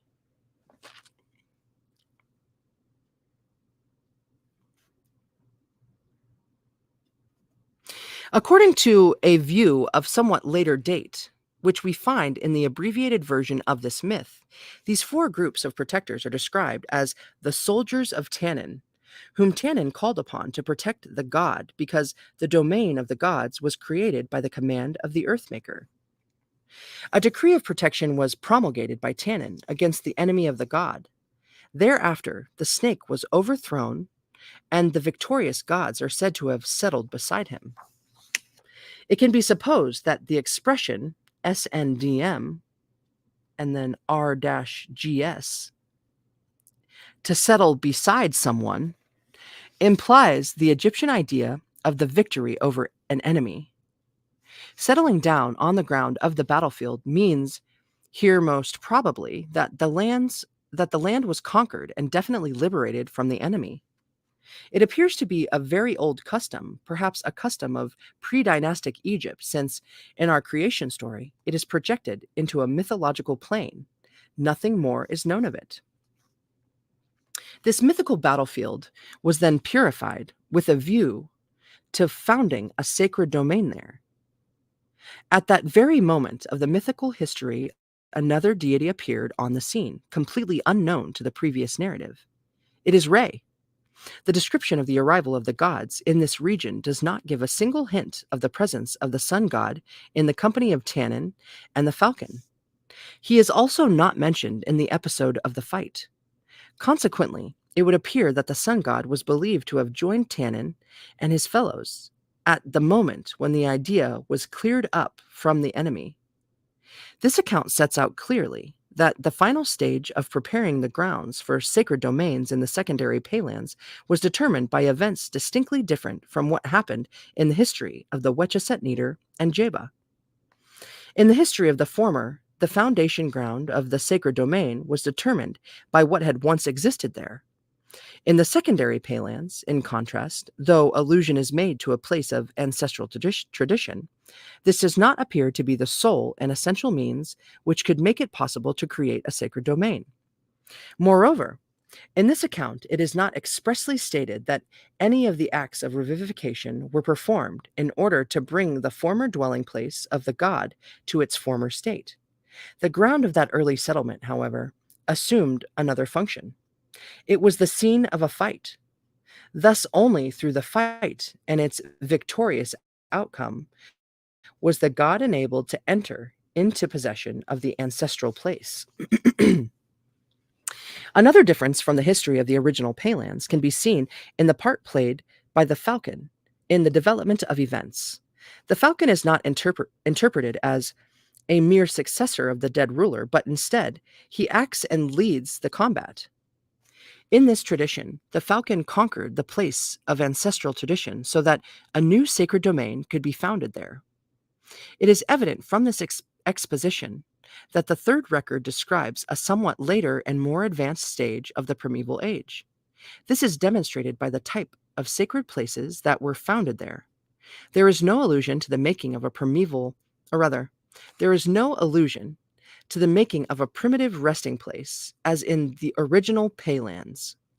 This account refers to enclosures which were earlier than the time of the fight. Right. This account refers to enclosures which were earlier than the time of the fight. It introduces us definitely to two consecutive episodes occurring in the same region. In each of these, a sacred domain was created, though on the same land, under different mythological circumstances. These domains arose near the original domains of that region, and do not seem to have been created for the original gods of these Paleans. New divine beings are said to have come into that region after it was made safe from the enemy, and these newcomers appear to be the lords of the secondary sacred domains. These domains could not be created on the marginal land of the water. On the contrary, it appears as though they were founded in the mainland of the Payland. With the creation of these settlements on the former battlefield, let's try again. With the creation of these settlements on the former battlefield, a definite era of the primeval age comes to an end. The gods are now found settled in their proper domains. What follows has every aspect of a new phase of creation. Its main concern, however, appears to be the development of the inner area of the sacred domains themselves. No Caps, welcome in, dude. Long time no see. Good to see ya. And that was the end of chapter 11. Okay, and then we're going into the last chapter, chapter 12, of the last chapter of today, not the last chapter of the book. And this one is called The Characteristics of the Site of the Temple. Okay, let me get a drink. Hey, I hope you're having a good day too, dude.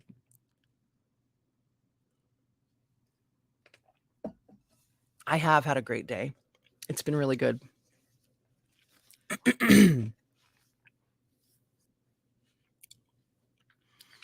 So, chapter 12, the characteristics of the site of the temple. We have seen that the decisive moment in the history of both the earlier and the latter Paylands occurred when the deities reached an area which, though included in the Payland, was in its nature distinctly different from the rest of the land. Then started a new period in the development of the primeval domains. This area, described by the common word BW or place, was the site of the first enclosure to be erected in the Payland. In both of the accounts, behind the choice of the final site for the god's home lies the same tradition concerning the ground of the dwelling place of the ancestor. This only was regarded as the fitting place to effect the foundation.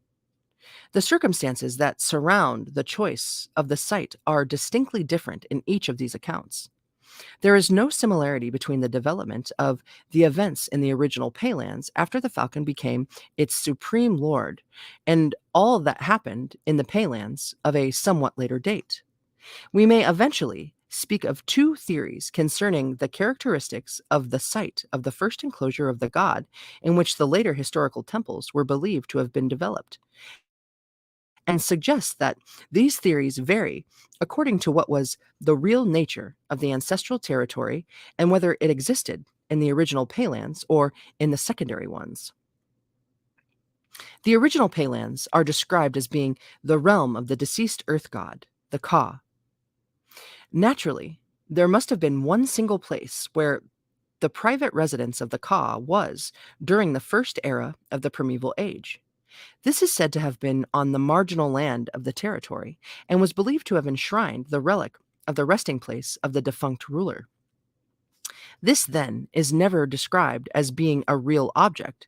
It is only said to have been replaced by another type of resting place after the Payland was restored to its former state. The perch, the natural outcome of what once existed, marked out the scene of the new phase of creation. We could not state dogmatically that a closely similar situation existed also in the secondary Paylands in the early period of their existence. All that we know from the Edfu texts is that there were erected enclosures of the type of the HWT mansion, but how and under what circumstances the text does not reveal. That Tannin and the Falcon were believed to have founded resting places resembling the later mansions, we can only guess at with the help of the place names. These enclosures might have been erected shortly after the actual land of the Payland was created.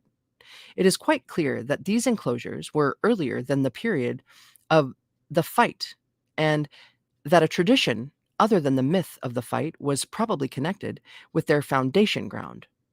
But the text says nothing, nor does it describe their eventual development and their destiny after the first place. The residence of the maker of substances was conquered by the falcon. This point seems to be without importance in this tradition, and speculation is vain.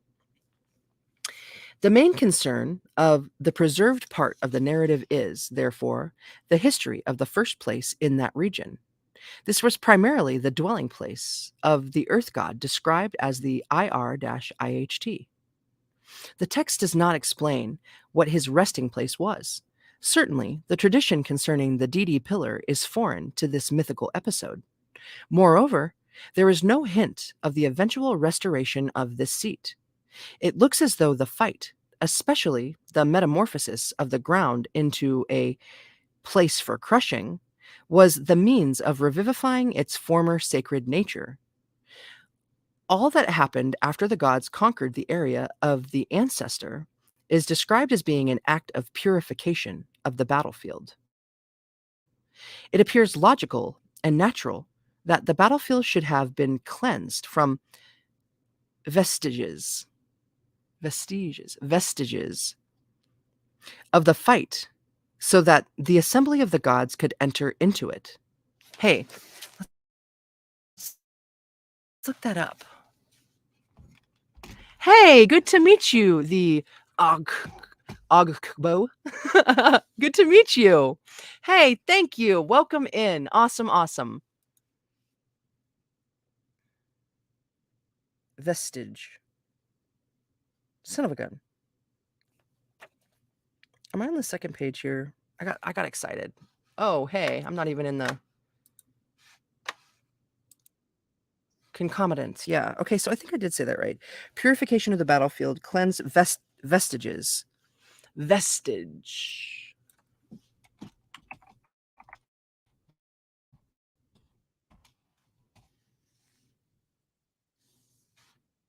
Man, I do have like really slow internet. A trace of something that is disappearing or no longer exists. Hey, please play. I want to hear out. I think vestige. At least I can see the way they spell it out. Vestige. Okay, so vestige. Thank you.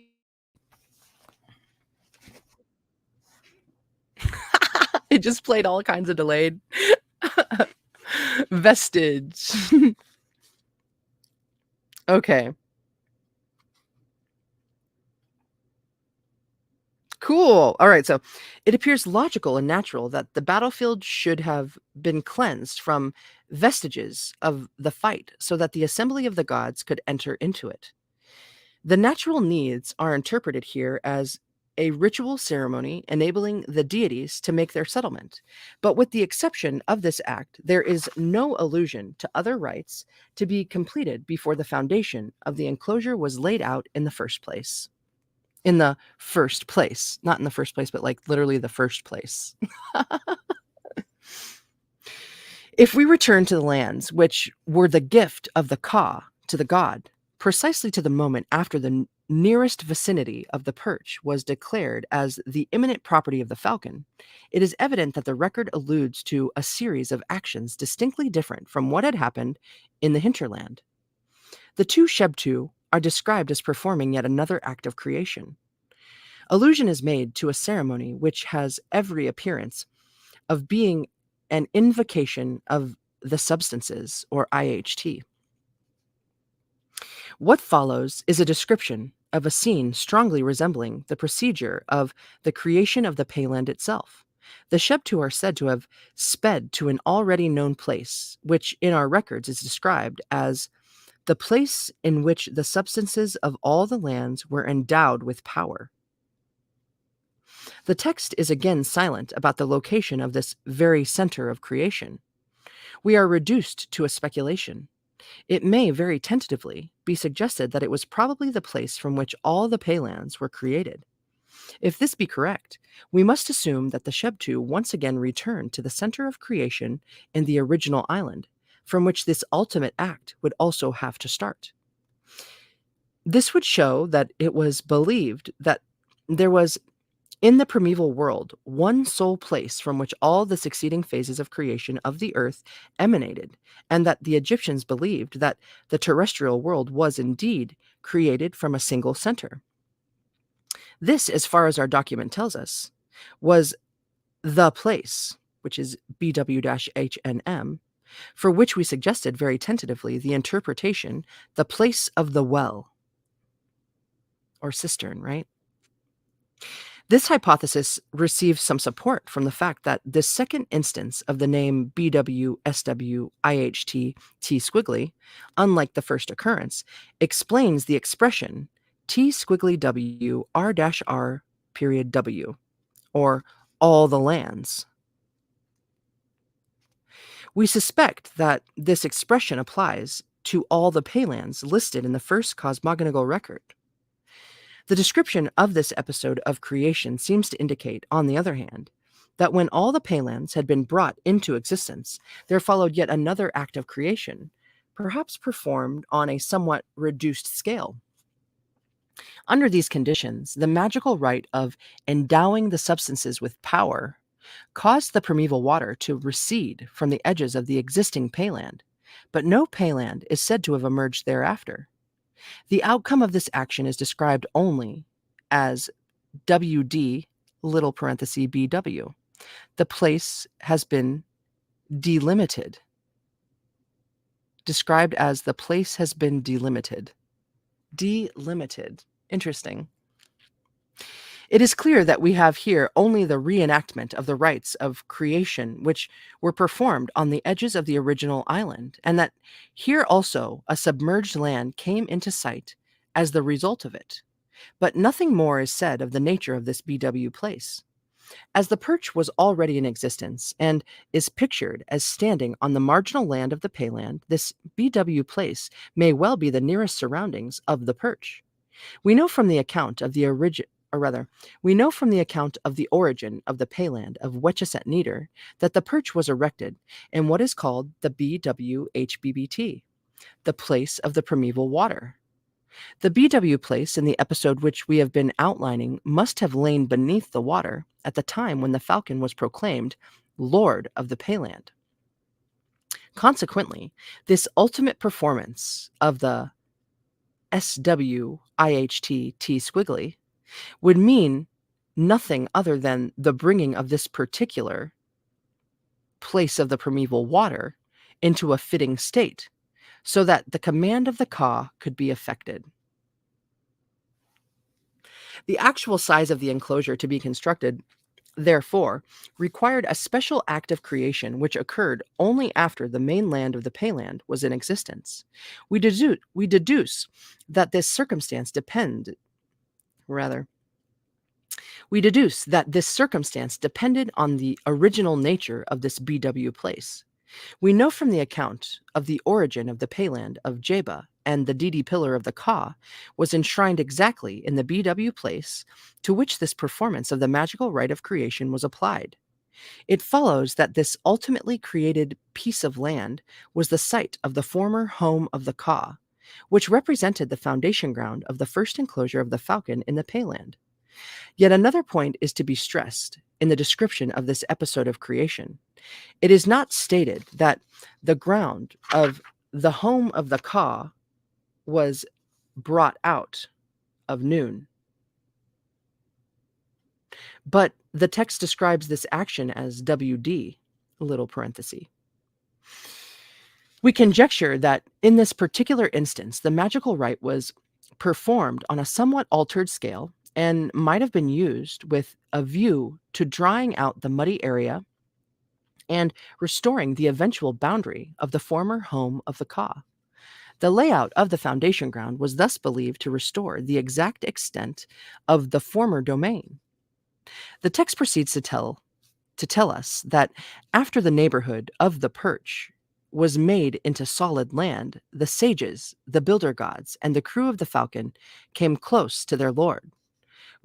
We suspect that this very brief description indicates that the assembly of the gods entered into the very ground of the perch. Then, after an episode of greeting and adorning, the NHP action was foretold. From this order of events, it is entirely clear that in the land which was inherited by the falcon, only one specific place could be the site of what was about to happen, and this was only the part of the land which enshrined the relics of the home of Ka. Only to this part of the Payland did the blessed command of the Ka apply, making it safe for the god to found his settlement there. And then the blessed command of the Ka is represented by WDT and FR.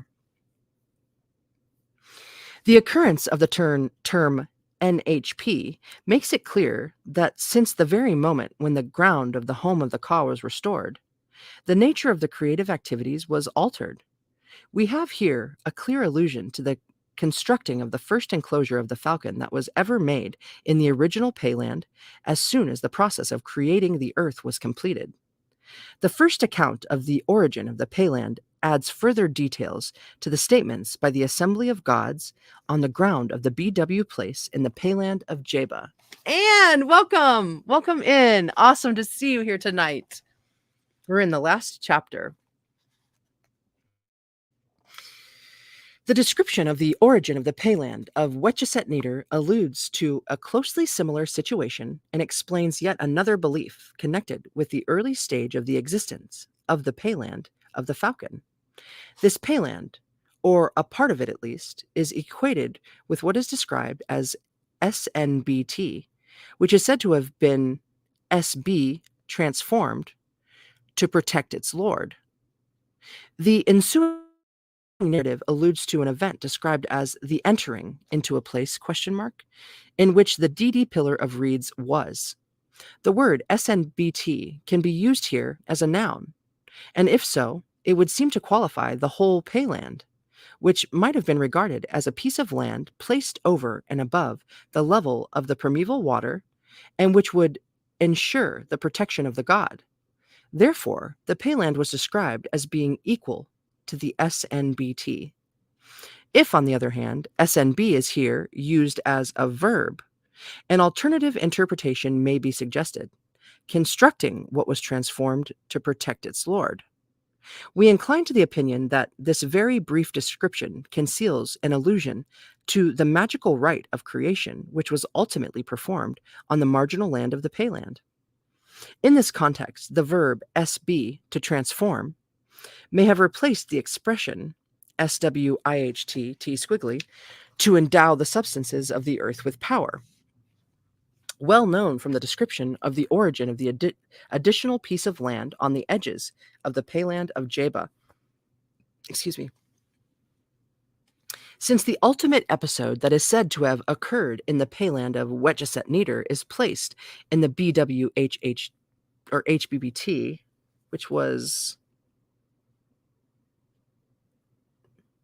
the sacred. Wait. Balls.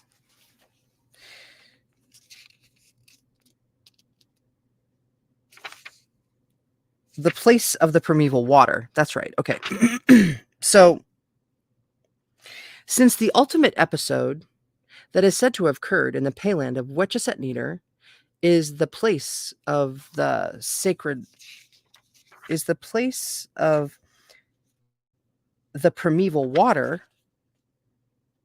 we suggest that the term SNB refers only to a part of the payland. We think it describes the ground of the former home of the Ka, which was to be transformed so that the construction of somewhat more solid material could be erected. The interpretation suggested seems to accord with the allusion to the episode of entering into a place of the DD pillar. The gods are said to have reached that area only after it was transformed, only after the neighborhood of the perch was made into solid land. Was it thus possible for the gods to enter into the most sacred part of the payland, the home of the Ka? These two accounts show much similarity and prove that the Egyptian idea was that in the whole payland there was one particular spot which came to be regarded as enshrining the protective powers that made possible the foundation of the falcon's domain. The special nature of that piece of land was derived from the relic of the vanished world, the DD pillar. Here again, there is disclosed the belief that a territory of ancestral tradition was the only land fit for the foundation of a sacred domain, and that it was determined by the relic of the earlier sacred place. We are convinced that the Egyptians believed that the foundation plot of the first enclosure to be constructed in the original payland, which was the starting point in the existence of the historical temple, was not laid out on the mainland of the payland, but beside it. Apparently, the foundation plot of the first enclosure was conceived as being later in origin than the payland itself. Its origin, however, entailed yet another act of creation, which was a mere repetition of the procedure through which the payland came into existence. The Edfu account gives us conclusive evidence that by the emergence of the foundation plot, the long drawn-out drama of the creation of the earth was definitely completed, and this ultimate foundation plot became the scene of a new phase of creation which resulted in the origin of the temple. The record discloses the belief that the first enclosure was believed to restore the former residence of the Ka, but it does not contain a description of how this enclosure was erected on the payland. Since, however, the builder gods are mentioned in the second record as being present in the payland, it is legitimate to suggest that they may have been responsible for its construction. The description of the construction, rather, the description of the constructing does not seem to be the interest and the purpose of the narrative, but on the contrary, its main concern seems to be to interpret another episode connected with the foundation of a primitive enclosure, the constitution of the magical protection. This, apparently, was the duty of Tanin, and his function in this site recalls the situation which seems to have existed in the enclosure of the Earthmaker, the mansion of Isden, after this was restored in the original island. We know that Tanin provided that enclosure with magical protection when he created protective symbols which are described as his staff and the likeness of the god. Since Tanin is said to have been present on the site of the enclosure of the falcon and to have placed his arms around the god, it is therefore tempting to suppose that the same situation occurred there. It is tempting to suppose that the same situation occurred there, though the text does not explain this episode. It does not give detail of what might have been included in this sacred rite. It seems to us most likely that, in consequence of this episode, a procession was performed by the creators in which the lord of the Payland was conducted to his legitimate place within the enclosure. This seems to be one of the most interesting points of the narrative. The god was believed to have entered his house in the company of the creators of the earth. This episode was followed by an act of fumigating, which, as far as this tradition is concerned, seems to have closed the ceremony of entering the enclosure. Unfortunately, the text is exceptionally obscure, and one can only guess that the following narrative might contain spells which were to be recited at an act of consecration of an early sacred place. This is, of course, largely an hypothesis for which no relevant text can be cited. Nevertheless, we incline to the opinion that these very brief descriptions there is interpreted the starting point in the existence of the Falcon's first mansion. It is of prime importance that in the development of the events of the Payland, especially after the final BW or foundation plot had emerged, no allusion is made to the protector god and to the god of the temple. An analysis of the Edfu record furnished decisive evidence that the Egyptian cosmogony did not contain a single theory concerning the origin of the site of the first properly constructed enclosure of the god, and consequently of that temple. Some points of contact have been noticed in the background of these two theories. Both stress the idea that the site of the first enclosure derived from a place of ancestral tradition. It is also evident that Tannin was the chief authority who made the site safe so as to house the god there. At this point, however, a distinct difference can be seen in the order in which the protection was effected. No staffs provided with magical power were used, but the soldiers of Tannin are said to have appeared on the scene, and they then performed the duty of protecting the god. Moreover, it is to be borne in mind that the site, though of ancestral tradition also, was included within the mainland of the Payland. As has already been pointed out above, at the time when the victorious company of gods took hold of the site, a new divine being appeared on the scene. The sudden appearance of a god, who is not described as being a member of the divine family who lived in the original island, and who did not take part in the flight, makes it obvious that, originally, the second Edfu myth might well have been another interpretation of the origin of the falcon's sacred places. This tradition either interprets the manner in which the secondary places of the falcon were created later on, or acquaints us with the falcon's original domains in a place other than that in which the belief in the Ka was at home.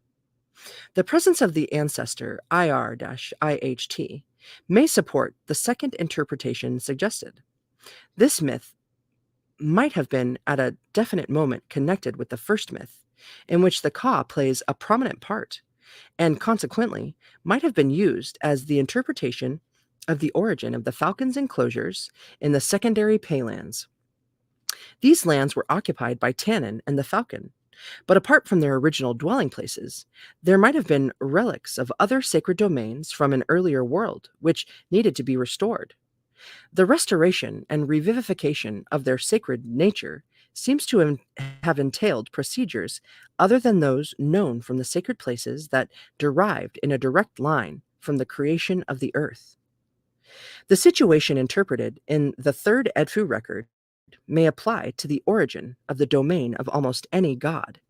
It may be surmised that when this myth became familiar to places other than its home, further modifications of the original version might have been effected, and thus it happened that this myth was adopted and adapted for the interpretation of the origin of the first domain of other divine beings, and in a way which is demonstrated by explanation of the origin of the first solar enclosure. I do wish that they talked more about the sky, the stars, the wandering stars in this whole cosmogonical cosmogony, man. Solar enclosure. If we decide in favor of this interpretation, we must point out that emphasis is laid on the presence of Tannin and the falcon in the places in which a sacred domain of another god was to be created. In our opinion, it seems that this belief had resulted from the transferring of tradition from one place to another. Tannin and the falcon traveled through the primeval world. In places where they stopped, they prepared the way for the creation of sacred domains of which they were not the sole occupiers. Other gods seem to have been believed to join them and to share the enclosures with them.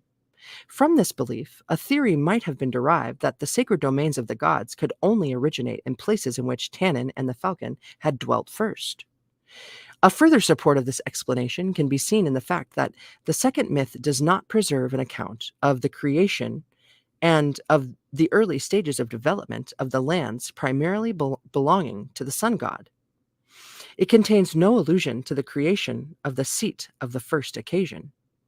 We conclude that according to this theory, the first solar domain was not believed to have originated in lands specially created for the sun god, but on lands originally belonging to other deities.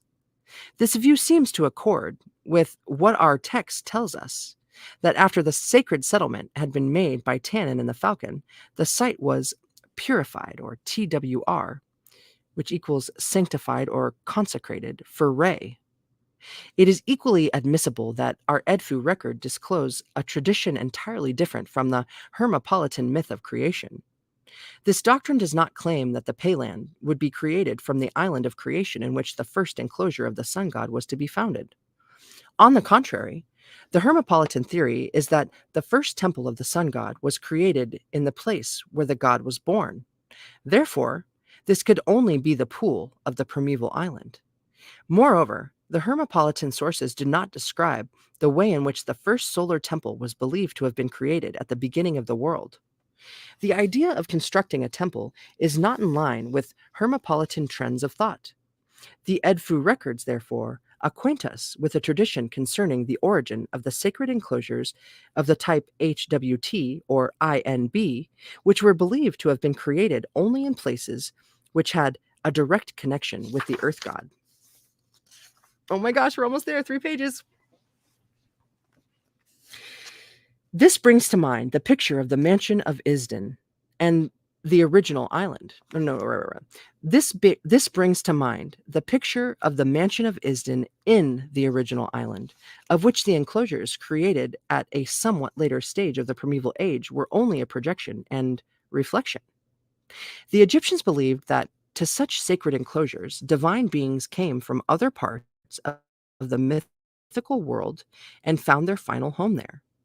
These statements seem to be confirmed by the idea disclosed by the title of the myth about the origin of the solar temple, which reads, Coming of Re to his mansion of Misnit, which is MS-NHT. The descriptions of the mythological situation, which are enshrined in the third Edfu cosmogonical record, prove that the myth about the origin of the Temple of the Falcon was most probably the earliest document concerned with the origin of an Egyptian temple.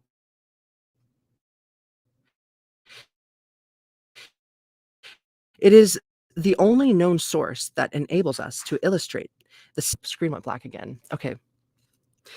It is the only known source that enables us to illustrate the stages that preceded the foundation of the first constructed enclosures and to ascertain the Egyptian views about how the actual site of the temple was believed to have been created. Consequently, it would seem that the Egyptian theory was that originally there was only one temple, the foundation ground of which derived in a direct line from the process of the creation of the earth.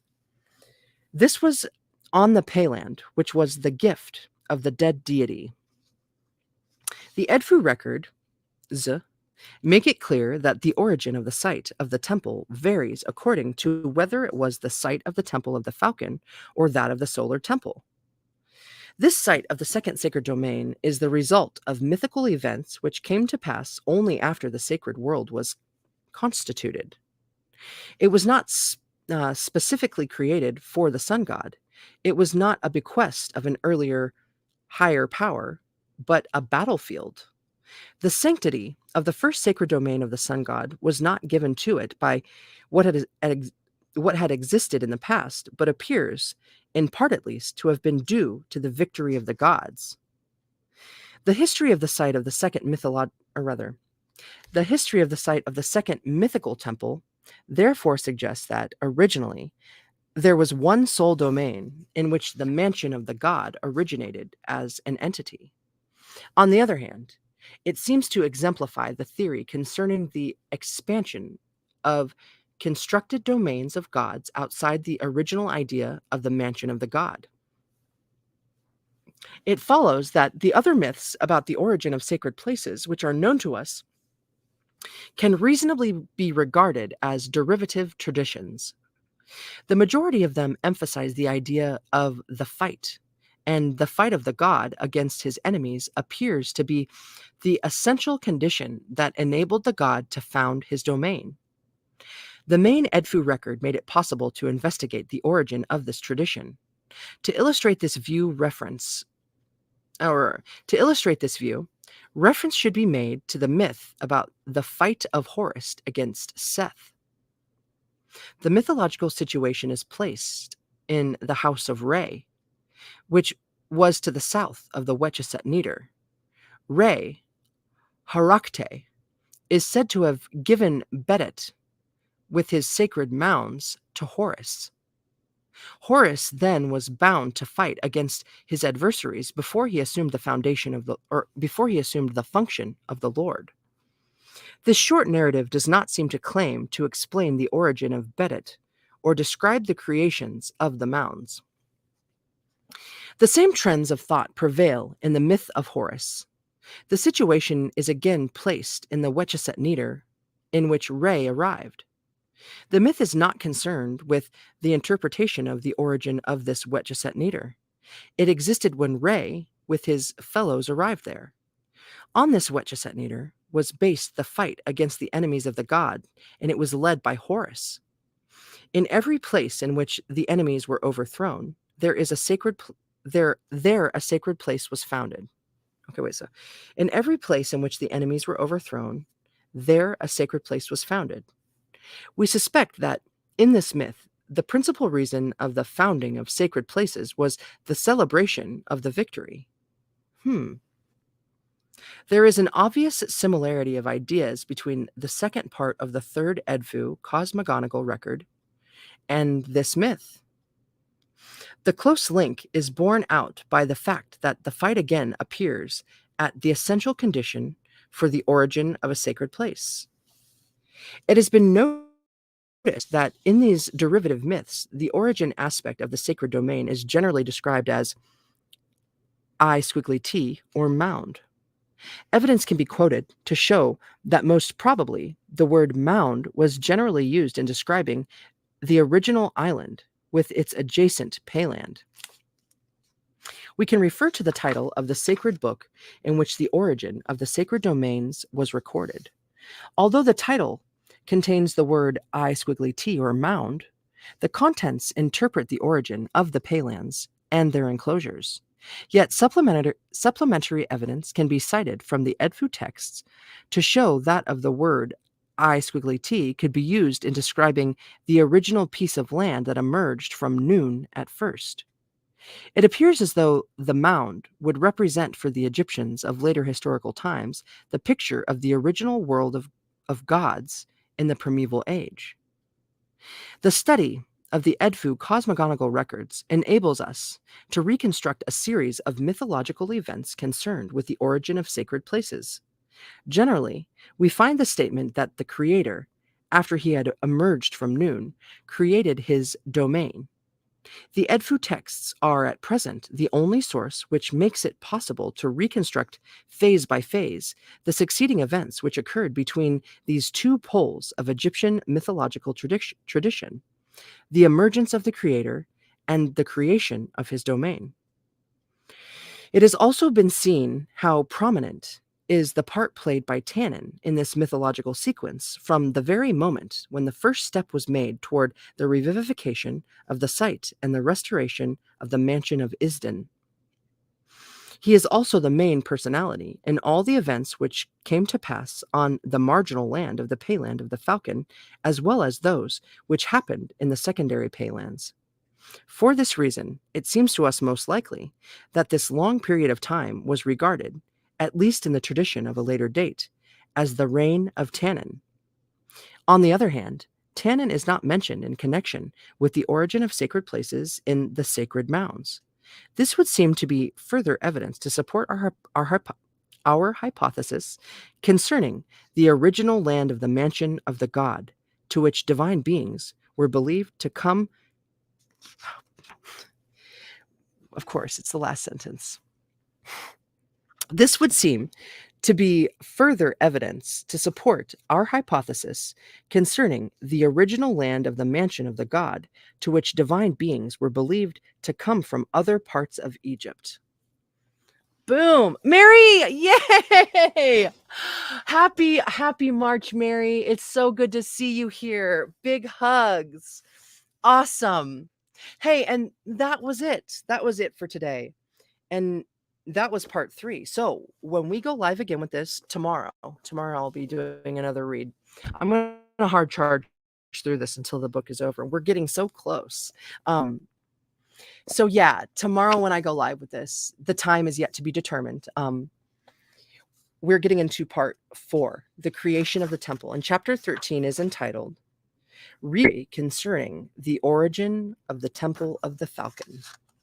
So dang, thanks everyone. Thanks for checking this out with me. And yeah, I hope you have an excellent rest of your Wednesday or whenever you find this. And yeah, we'll do it again real soon. So thank you, YouTube. Thank you, StreamYard. Thank you, all my friends here. Thank you to my family. Thank you to God. And yeah, I'll see you guys soon. Mwah. Take care of yourselves. Have a good night.